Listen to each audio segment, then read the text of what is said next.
വെളിപ്പാട് അധ്യായം 12. സ്വർഗ്ഗത്തിൽ വലിയൊരടയാളം കാണായി. സൂര്യനെ അണിഞ്ഞ ഒരു സ്ത്രീ, അവളുടെ കാൽക്കീഴ് ചന്ദ്രനും അവളുടെ തലയിൽ 12 നക്ഷത്രം കൊണ്ടുള്ള കിരീടവുമുണ്ടായിരുന്നു.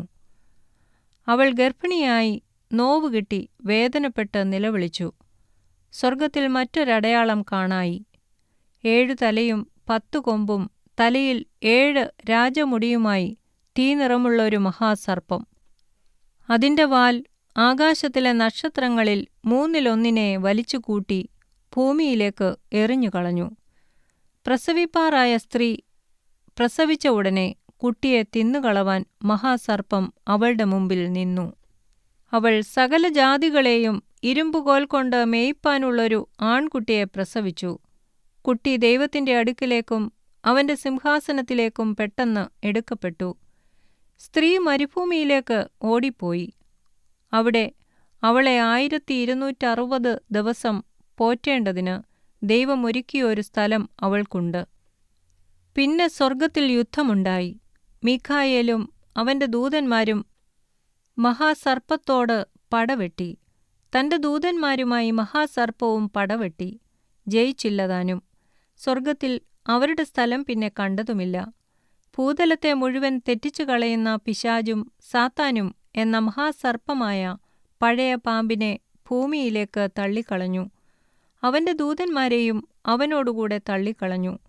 അപ്പോൾ ഞാൻ സ്വർഗ്ഗത്തിൽ ഒരു മഹാശബ്ദം പറഞ്ഞു കേട്ടത്, ഇപ്പോൾ നമ്മുടെ ദൈവത്തിന്റെ രക്ഷയും ശക്തിയും രാജ്യവും അവന്റെ ക്രിസ്തുവിന്റെ ആധിപത്യവും തുടങ്ങിയിരിക്കുന്നു.